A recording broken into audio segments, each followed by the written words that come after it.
नमस्कार। आज के इस खास ट्यूटोरियल में हम एक बहुत ही शानदार अपडेट का विश्लेषण करने वाले हैं। अगर आप राजस्थान की एजुकेशन योजनाओं को फॉलो करते हैं तो आपको पता होगा कि स्कूटी योजना कितनी बड़ी बात है। लेकिन रुकिए, इसमें एक बहुत बड़ा और ऐतिहासिक बदलाव हुआ है। तो चलिए बिना किसी देरी के इस पूरी प्रक्रिया को स्टेप बाय स्टेप समझते हैं, ताकि किसी से भी कोई गलती ना हो। तो चलिए सीधे इस ऑफिशियल नोटिस पर नजर डालते हैं। ये कोई अफवाह नहीं है, बिल्कुल पक्की खबर है। ये अपडेट खास तौर पर 2024-25 की कालीबाई भील और देवनारायण छात्रा स्कूटी योजना के लिए है। न्यूज़ रिपोर्ट साफ बता रही हैं कि सरकार ने स्कूटी बांटने का पूरा सिस्टम ही बदल डाला है।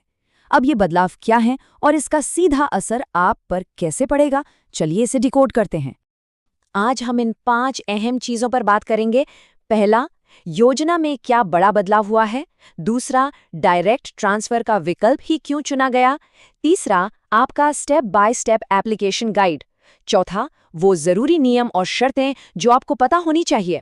और पांचवा, वो अर्जेंट डेडलाइन जिसे मिस करना भारी पड़ सकता है।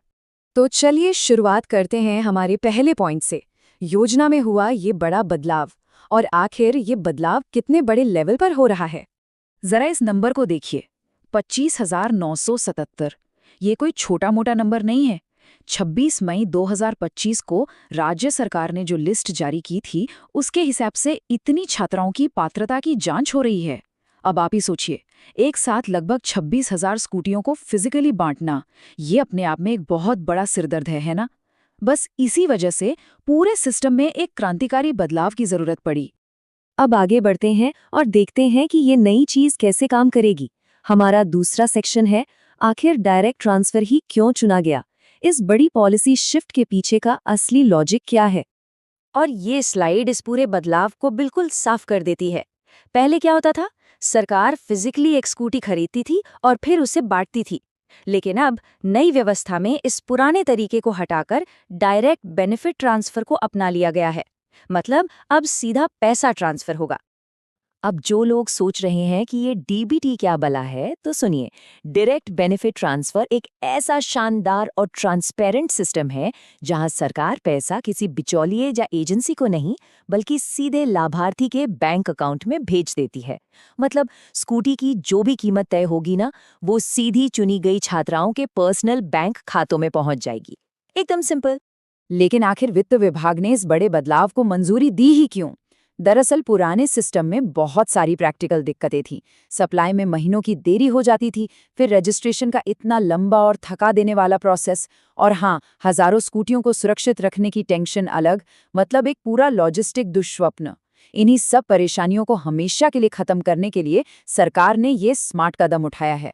तो अब आते हैं सबसे जरूरी हिस्से पर, हमारा तीसरा section, step by step application guide.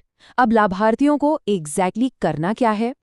देखिए, अपना फंड सुरक्षित करने के लिए आपको बस ये 3 जरूरी कदम उठाने हैं। स्टेप 1, अपना ऑनलाइन एप्लीकेशन खोलिए और उसे अपडेट कीजिए। स्टेप 2, वहां अपनी बैंक डिटेल्स एकदम सही सही भरिए। और स्टेप 3, अपनी बैंक पासबुक या एक कैंसिल चेक की एकदम साफ फोटो खींचकर उसे ऑनलाइन अपलोड कर दीजिए। सुनने में बड़ा आसान लग रहा है ना, लेकिन याद रखिए, यहाँ एक छोटी सी चूक भी बहुत भारी पड़ सकती है। अब इस स्लाइड में जो दिलचस्प बात है वो ये है कि आपको बिल्कुल सटीक जानकारी देनी होगी। खाता धारक का नाम, बैंक का नाम, पूरा अकाउंट नंबर, सही आईएफएससी कोड और खाते से जुड़ा हुआ मोबाइल नंबर। आपको ये डिटेल्स बहुत ही ध्यान से भरनी है। अगर एक नंबर या स्पेलिंग की भी गलती हुई ना, तो समझ लीजिए डिजिटल ट्रांसफर बीच में ही अटक जाएगा। अब बात करते हैं उन कड़े नियमों की। हमारा चौथा सेक्शन, जरूरी नियम और शर्तें। अगर एप्लीकेशन रिजेक्ट होने से बचाना है तो इससे बहुत ध्यान से सुनिए।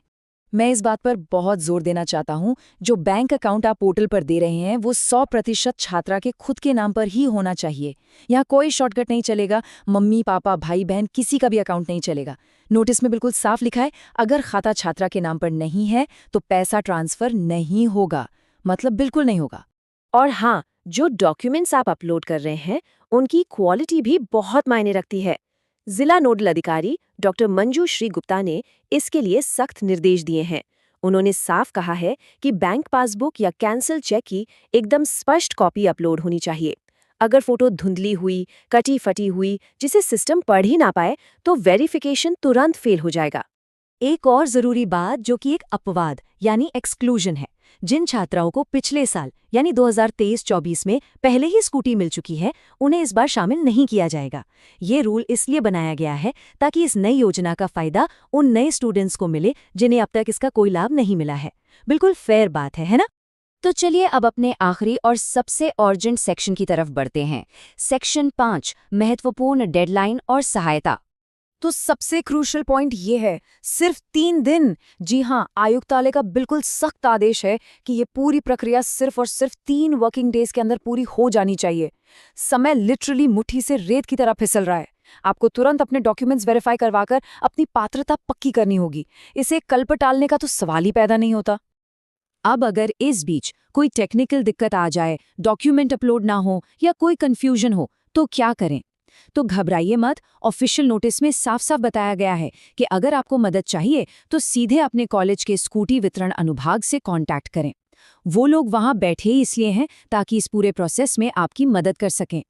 तो ये सब समझने के बाद एक बड़ा सवाल उठता है, क्या एक फिक्स मॉडल की स्कूटी मिलने की बजाय सीधा बैंक में कैश आने से छात्राओं को अपने लिए ज्यादा बेहतर एजुकेशनल चॉइस बनाने की आज़ादी मिलेगी? क्या ये बदलाव उनके लिए एक गेम चेंजर साबित होगा? इस बारे में आपका क्या सोचना है? खैर, जो भी हो, ये सुनिश्चित जरूर करें कि ये ट्यूटोरियल सभी पात्र स्टूडेंट्स तक समय रहते पहुंच जाए। आज के इस विश्लेषण में जुड़ने के लिए बहुत